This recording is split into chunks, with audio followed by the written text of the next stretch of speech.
Judges chapter 17. Ang mga Diyos-Diyosan ni Micah.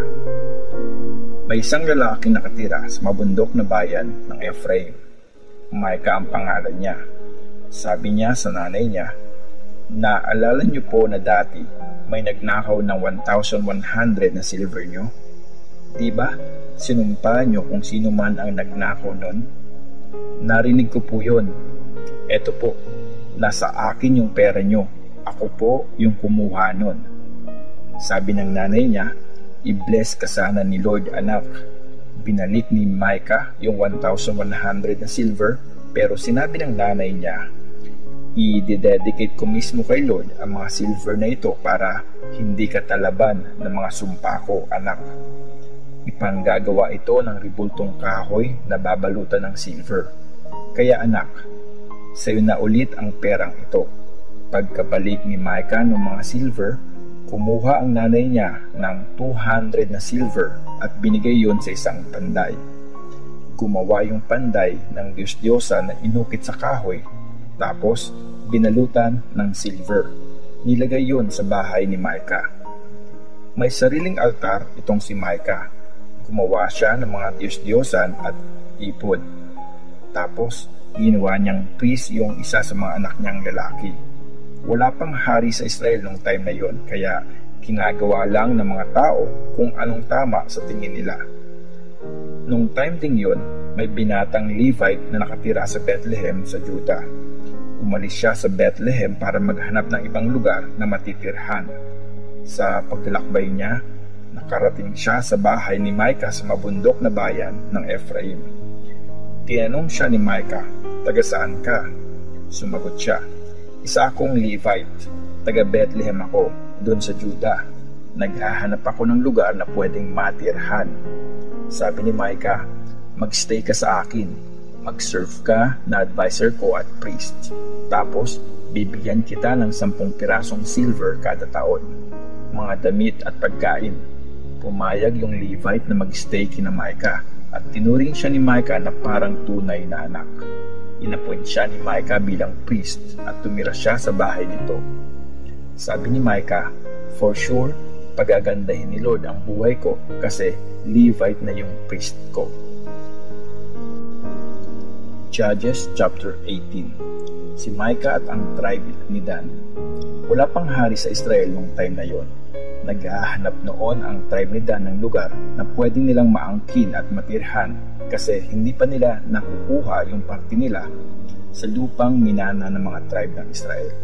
So, pumili ang tribe ni Dan ng 5 matatapang na lalaki mula sa mga angkan nila sa mga bayan ng Zorah at Eshtaol.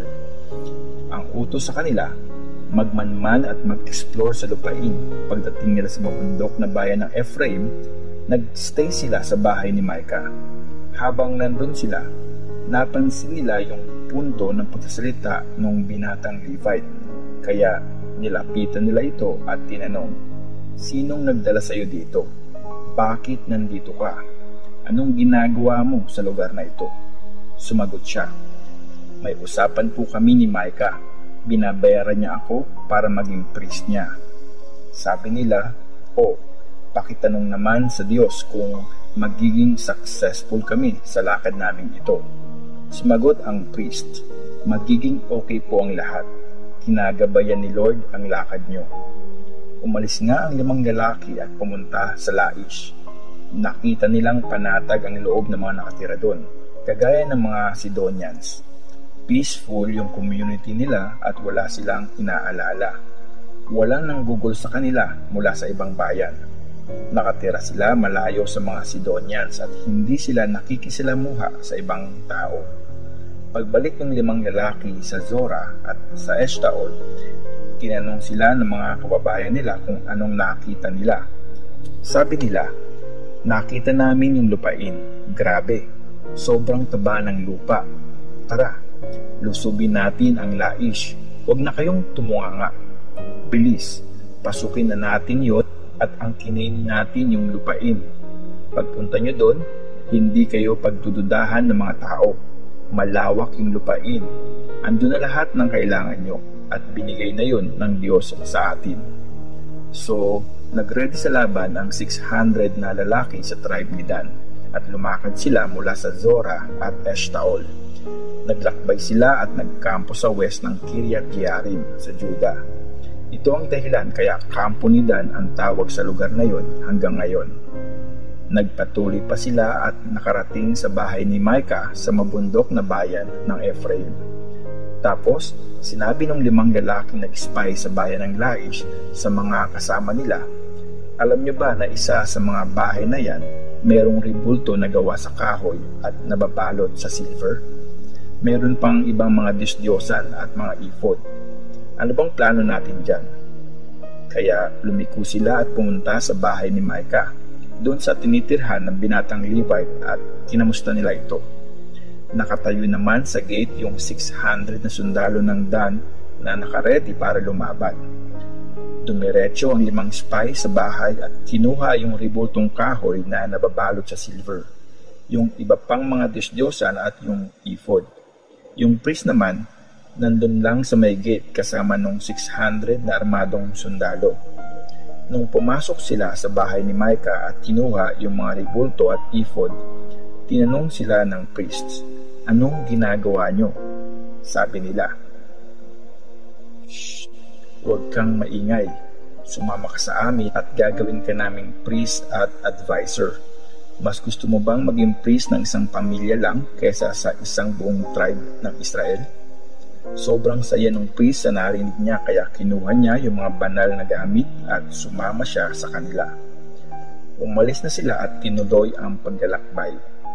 Nasa unahan ang mga bata, ang mga alaga nilang hayop at ang mga gamit nila. Malayo-layo na ang mga taga-Dan sa bahay ni Micah nung nagsama-sama ang mga kapitbahay niya para lumaban. Nung maabutan nila ang mga ito, sinigawan nila ang mga ito. Humarap naman ang mga taga-Dan at tinanong si Micah, "Anong problema mo? Bakit ang dami-dami mong kasama?" Sumagot si Micah, "Nagtatanong ka pa? Tinangay mo lang naman yung priest ko at yung mga Diyos na ginawa ko. Ano pang naiwan sa akin?" Sabi naman ng mga taga-Dan, "Huwag ka na magsalita kung ayaw mong marinig ka ng mga kasama namin at magalit sila sa iyo. Ikaw din, panigurado, patay ka at ang buong pamilya mo panagkataon." At tumuloy ang mga taga-Dan sa paglalakad. Nakita ni Micah na masyado silang malakas kumpara sa kanya kaya umatras na lang siya at umuwi. Nakuha nga ng tribe ni Dan yung priest ni Micah at yung mga ginawa niyang Diyos-Diyosan at saka sila pumunta sa Laish. Payapa ang bayan na yon at madaling magtiwala ang mga tao. Sinugod nila ang mga tao doon at pinatay. Tapos sinunog nila yung buong bayan. Walang sumaklolo sa mga taga-Laish kasi malayo sila sa Sidon at hindi sila nakikislamuha sa ibang bayan. Nasa valley sa Beth-rehob ang lugar na yon. Tinayo ulit ng tribe ni Dan ang bayan na yon at dun sila tumira. Hindi na Laish ang tinawag nila sa bayan na yon, kundi Dan na galing sa pangalan ng ninuno nila na anak ni Jacob. Sinet up ng mga taga-Dan yung Diyos-Diyosan para sambahin at naging priest nila si Jonathan na anak ni Gershom at apo ni Moses. Si Jonathan at ang mga anak niya ang naging priest ng tribe ni Dan hanggang sa mabihag sila at dalhin sa ibang bayan. Nandun lang yung Diyos-Diyosan ni Micah nung buong time na nasa Shiloh yung tent kung saan sinasamba ang Diyos. Judges chapter 19. Ang Levite at ang asawang alipin niya. Nung panahong wala pang hari ang Israel, may isang Levite na nag-i-stay sa liblib na lugar sa mabundok na bayan ng Ephraim. Kumuha siya ng alipin na taga Bethlehem sa Juda para maging asawa niya. Pero nagalit sa kanya yung babae at umuwi sa bahay ng tatay nito sa Bethlehem at nagstay doon ng 4 na buwan. Nag-decide yung Levite na puntahan yung asawa niya at suyuing makipagbalikan. Nagsama ang Levite ng alipin niya at 2 donkey. Pagdating doon, pinatuloy siya nung babae sa bahay ng tatay nito. Nung makita siya ng biyenan niya, masaya siyang winelcome nito. Pinilit ng biyenan niya na mag-stay muna siya, kaya nag-stay siya doon ng 3 araw. Doon na rin kumain at natulog yung mag-asawa. Noong umaga ng pang-apat na araw, maaga silang gumising at nag-ready ng umalis.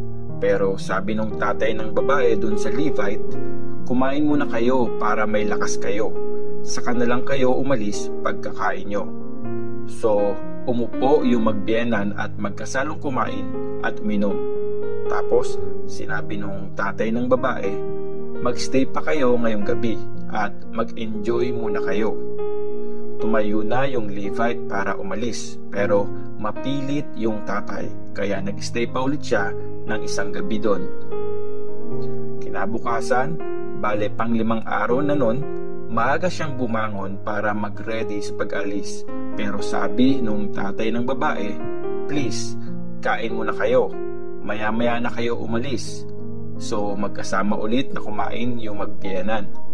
Nung paalis na ulit yung lalaki at asawang lingkod niya, kasama ang kanyang alipin, sabi nung tatay ng babae, tingnan nyo, paggabi na. Mas okay siguro kung mag-stay kayo dito buong gabi. Didilim na maya-maya. Dito na kayo matulog at mag-relax. Bukas, maaga na lang kayong umalis at umuwi sa inyo. Pero ayaw na ng Levite na mag-stay na naman doon ng isa pang gabi. Kaya tumayo siya at umalis papunta sa Jebus, na Jerusalem na ngayon. Kasama niya ang kanyang asawang lingkod, pati na rin ang alipin at 2 donkey niya. Madilim na nung nakarating sila sa may Jebus, kaya sabi ng alipin sa amo niya, mas okay po sigurong dito na muna tayo sa city ng mga Jebusites magpalipas ng gabi.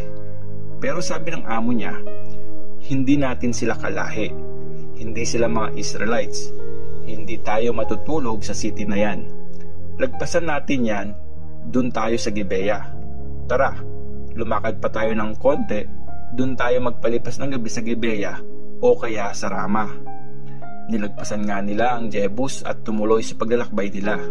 Palubog na yung araw nang dumating sila sa Gibea. Teritoryo yun ng tribe ni Benjamin. Tumigil na muna sila at nagplanong dun na magpalipas ng gabi. Pumasok sila sa city at umupo sa plaza. Pero wala nag-offer sa kanila ng bahay na matutuluyan. Nung gabi na, may dumating na matandang lalaking pauwi galing sa trabaho niya sa bukid. Sa mabundok na bayan ng Ephraim talaga nakatira yung matanda, pero nag-i-stay na siya ngayon sa Gibea, sa lugar na tinitirhan ng mga Benjaminites. Napansin ng matanda yung Levite sa plaza at tinanong ito, taga saan ka? Saan ka pupunta? Sumagot ang Levite, galing kami sa Bethlehem sa Juda at pauwi kami sa liblib na lugar sa mabundok na bayan ng Ephraim, pero wala man lang nagpatuloy sa amin ngayong gabi. Meron naman kaming ipapakain sa mga donkey namin, pati tinapay at alak para sa amin ng asawa ko at ng alipin ko. Dala namin lahat ng kailangan namin. Sabi nung matanda, huwag kayong mag-alala, akong bahala sa inyo. Doon na lang kayo sa bahay ko para hindi kayo dito sa plaza matulog. Sinama sila ng matanda pauwi at pinakain nito yung mga donkey nila. Naghugas sila ng mga paa at saka kumain. Habang nag-i-enjoy silang kumain, biglang pumaligid sa bahay yung mga lalaking taga roon na mahilig sa kalaswaan at kinakalampag nila yung pinto. Sinabi nila sa matanda, ilabas mo yung lalaking bisita mo. Gusto naming makipag-sex sa kanya. Pero lumabas yung matanda at sinabi sa kanila, please mga kapatid, huwag niyong gawin ito. Napakasama ng gusto niyong gawin. Bisita ko ang taong ito. Ganito na lang, ilalabas ko ngayon yung asawa niya at yung anak kong dalaga na virgin pa. Sila na lang ang galawin niyo. Bahala na kayo kung anong gusto niyong gawin sa kanila. Basta huwag niyong gagawa na masama ang lalaking ito. Pero ayaw siyang pakinggan ng mga lalaki. Kaya kinuha ng Levite yung asawa niya at nilabas ito sa kanila. Nirape nila yung babae at inabuso buong gabi. Hindi sila tumigil hanggang mag-umaga. Nung mag-uumaga na, bumalik yung babae sa bahay ng matanda at napahandusay siya sa may pinto nito. Nasa loob ng bahay yung Levite, tapos yung babae naman nandun lang sa may pinto hanggang lumiwanag na. Nagising yung Levite at pagbukas niya ng pinto para tumuloy sa biyahe, nakita niya ang asawa niya na nakahandusay sa tapat ng bahay at nakakapit pa sa pintuan. Sabi niya, "Pumangon ka na, aalis na tayo." Pero hindi ito sumagot. Kaya sinakay niya sa donkey ang katawan nito at tumuloy na siya sa paglalakbay pauwi. Pagka-uwi sa bahay niya, kumuha siya ng kutsilyo. Hinawakan ng Levite yung katawan ng asawa niya at chinapchap ito sa 12 na piraso. Tapos, pinadalhan niya ng tig-isa ang 12 tribes ng Israel. Ang sabi ng lahat na nakakita nun, "Never pa itong nangyari. Ngayon lang kami nakabalita ng ganito simula nung umalis ang mga Israelites sa Egypt. Sabihin niyo, anong dapat nating gawin?"